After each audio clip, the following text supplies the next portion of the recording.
Den, vážení a milí posluchači, vítejte u dalším pokračováním našich analytických videí. Dnes se podíváme na analýzu aktuálního a budoucího vývoje počasí od dnešního dne, tedy 30. listopadu do neděle 3.12.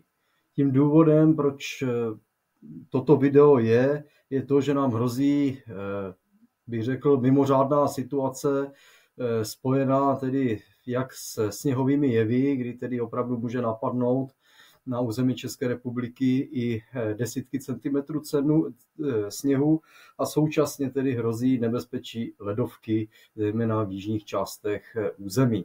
Takže pojďme se nejprve tedy podívat, jaká je tedy vlastně příčina tohoto nebezpečného počasí. No tou příčinou je mohutné frontální rozhraní, spojené s tlakovými nížemi, které tedy jde od Portugalska přes Španělsko, Francii, tak jak vidíme nyní tedy meteoradar, aktuální srážky, a tyto srážky se tedy vlastně posunují napříč vlastně celou západní, střední Evropou dále na východ. To samé si můžeme tedy vlastně ověřit přes družici, přes satelit, kde tedy vidíme oblačnost v tepelném spektru, kde ty barvy vyjádřené, tedy zeleně, žlutě, modře nám signalizují zatím tedy příchod vysoké cirovité oblačnosti, která tedy vlastně vykazuje velmi nízké teploty. Takže i zde je tedy jasně patrné toto frontální rozhraní a to se bude právě udržovat až tedy do neděle a ovlivňovat naše počasí. Tak potom se podíváme zde tedy na numerické modely, ale nyní tedy pojďme se mrknout na analýzu. V prvé řadě bych udělal nějaké krátké shrnutí té situace teplotní, kterou vidíme zde, tedy v to frontální rozhraní odděluje tedy teplý vzduch na jihu od studeného na severu a my tedy ležíme na té linii toho frontálního rozhraní spíše více severnějc položené, což by opravdu mělo znamenat sněhové srážky ve všech polohách na celém území, ale jak jsem říkal, to frontální rozhraní se bude tedy posouvat i více tedy na jih a může právě na té jižní Moravě se vyskytnout ten mrznoucí déšť, takže bude rozhodně rozumné se na to podívat. No a potom na nějaké tedy ty teploty.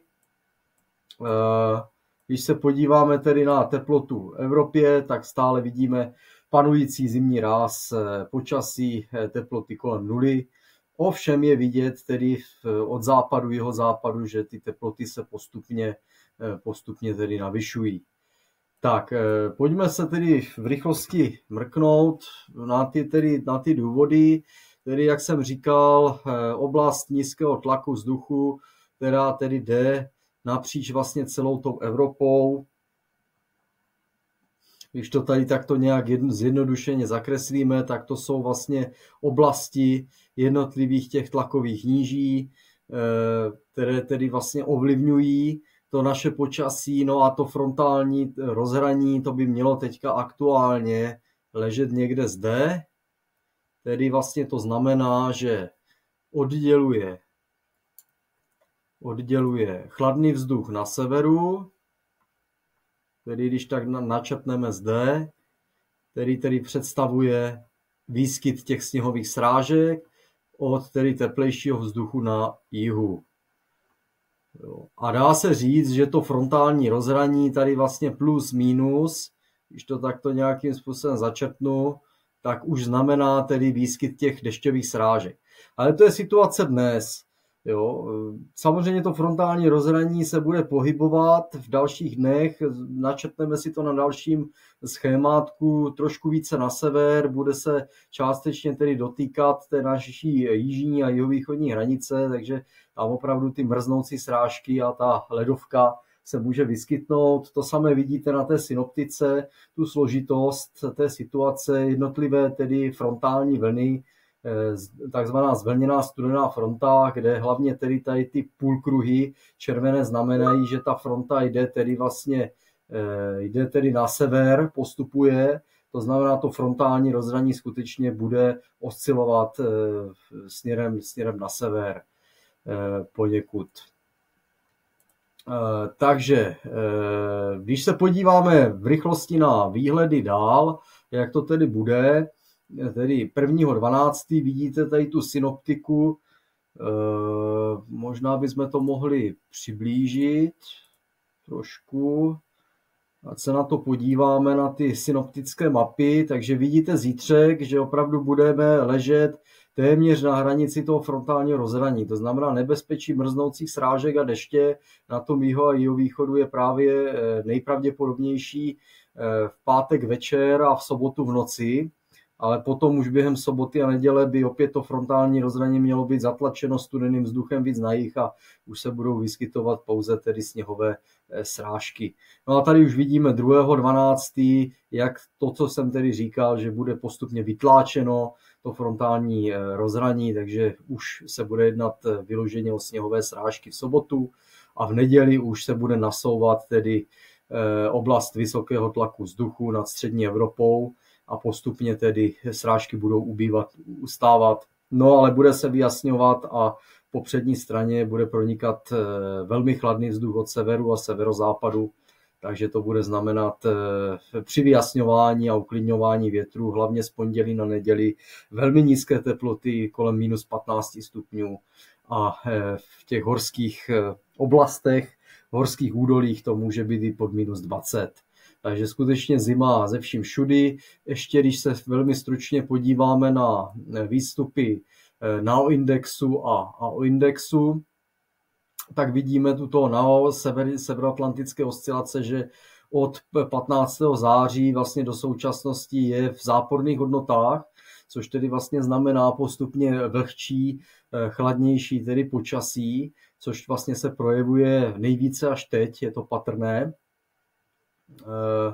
Když se na to podíváme, jak to bude dál v tom 14-denním výhledu, tak to bude oscilovat někde kolem nuly. Takže budou se střídat chladné periody s teplejšími periodami od západu, jihozápadu. Tak jak to bude tedy směrovat dál. Ještě důležitý index je takzvaný Arctic Oscillation Index, který nám monitoruje tedy teplotu Severního moře.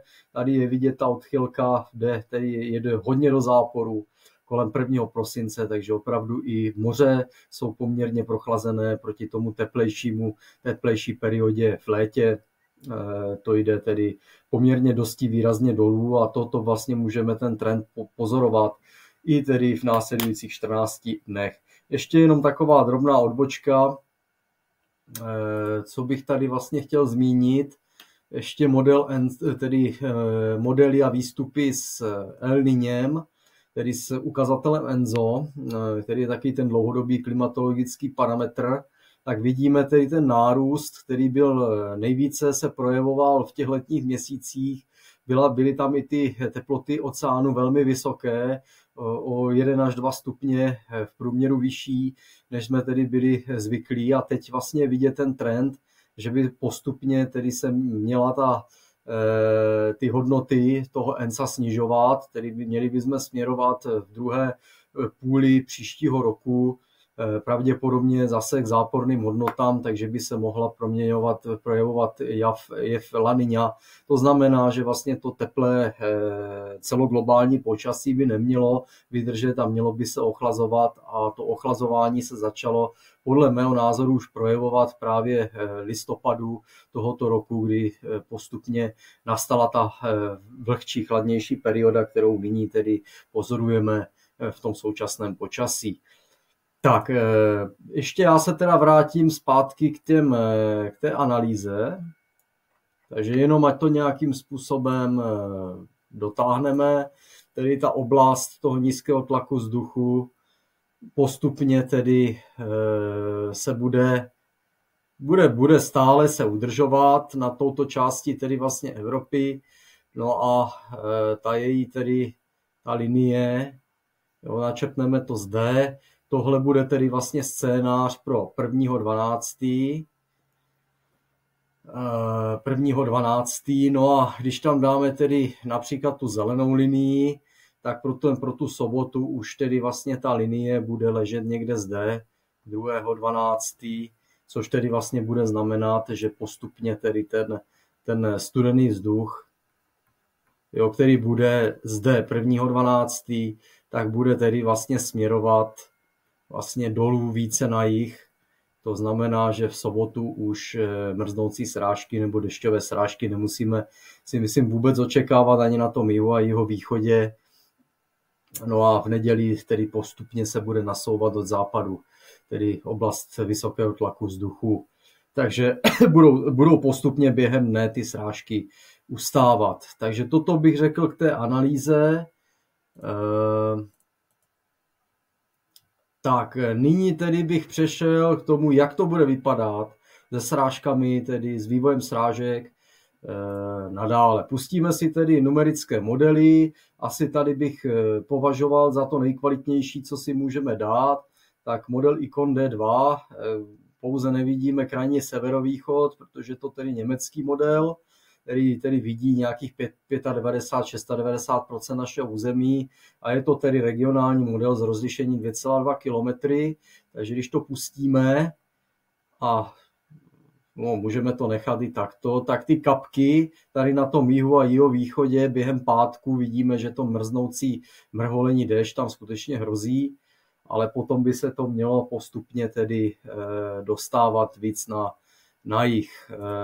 Nejprve tedy ten ECMWF model, ten má rozlišení 9 km a zde uvidíme až do neděle ten vývoj té situace, takže teď to pustím tedy od toho čtvrtečního dne, kde teďka vidíme tu současnost, tedy postupné, tedy slabé sněžení, které se nyní tedy vyskytuje a napadlo už 1 cm sněhu u nás na jihovýchodě. No a tady vidíme pátek a ty mrznoucí srážky nebudou až zas tak úplně obvyklé, spíše ukazuje pro západní Slovensko.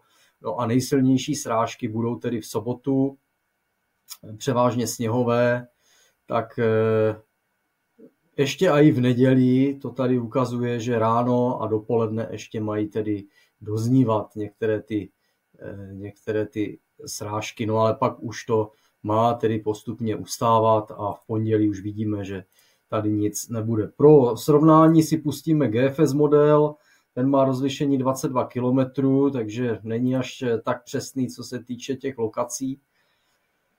Takže ten to vidí tak následovně, že zpočátku tedy v pátek ráno nebude a dopoledne sněžit, sněžení se nasune odpoledne večer, pak bude tedy vlastně pokračovat, s těmi mrznoucími srážkami moc nepočítá, možná v pátek večer přechodně a zase nejsilnější ze soboty na neděli a postupně v neděli už ustávání jenom v Beskydech by mělo dál pokračovat. Když se tedy vrátím zpátky tedy na souhrn, to je sumarizace srážek vždycky do 6. hodiny raní, takže vidíme tedy do pátečního rána, jak to tedy vlastně má vypadat podle modelu Aladin s rozlišením 2,3 km, tak vidíme, že by mělo tedy na východě, na krajním jihovýchodě do 5 cm, jinak tak kolem do 3 cm sněhu nasněžit. Pokud se podíváme na pátek a do sobotního rána, tak tam už tedy ta intenzita bude podstatně vyšší a v jižních Čechách, na jižní Moravě to může být až 25-20 cm sněhu, pokud to nebude v dešti nebo nebude mokrý ten sníh. No a na jihovýchodě a východě to může skutečně být i přes těch 15 cm. No a co se týče tedy vývoje do nedělního rána, tak do nedělního rána může připadnout dalších 5 až 10 cm. Samozřejmě budou to pak ovlivňovat horské oblasti, takže na návětří hor tam může být to množství sněhu vyšší, 20 až 30 cm, takže kdybych to nějakým způsobem sečetl a zprůměroval, tak do nedělního rána pro východ České republiky, pro Zlínský kraj by to mohlo být i v nížinách kolem 20 až 25 cm nového sněhu. No a to už tedy vlastně tyto úhrny už představují významné komplikace s tím, že tedy v pátek odpoledne ještě hrozí ten mrznoucí déšť a ledovka, ale to zejména v oblasti Břeclavska, Znojemska, Hodonínska, Strážnicka, možná něco málo v Bílých Karpatech, ale ve vyšších nadmořských výškách tam bude samozřejmě sněžit. Takže tohle bych viděl jako shrnutí a asi závěrečnou tečku ještě pro to dokreslení si pustíme výstrahy ČHMÚ. Takže výstrahy tedy počítají se sněhovými jevy od dnešní půlnoci přibližně tedy do sobotní půlnoci. Tam je to ještě prodloužené, to pokračování těch sněhových jevů, respektive až do neděle, protože tam může tedy být ten problém ještě sněhových jazyků v horských oblastech, tedy na Jesenicku, v Beskydech, může tedy vlastně hrozit to pokračování těch sněhových jevů, ale vyloženě nová sněhová pokrývka, ta bude tedy ty 2 dny, pátek a sobota, tím stěžením, kdy tedy vidíte, že Zlínský kraj, tam je 25 cm, 35 cm, to je spíše v těch horských oblastech, tedy Bílé Karpaty, Javorníky, Moravskoslezské Beskydy a i ty Hostinské vrchy. Tam si myslím, že na těch návětřích těch kopců skutečně těch 30 cm může spadnout. Takže toť tedy všechno za nás. Buďte tedy opatrní, pozor na cestách, pokud možno nevýjíždět, nevycházet, bude to klouzat, bude to nebezpečné ten pátek a tento víkend, takže je potřeba tedy nějakým způsobem dávat na sebe v tomto pozor. Takže děkujeme za pozornost a naschle u dalšího videa.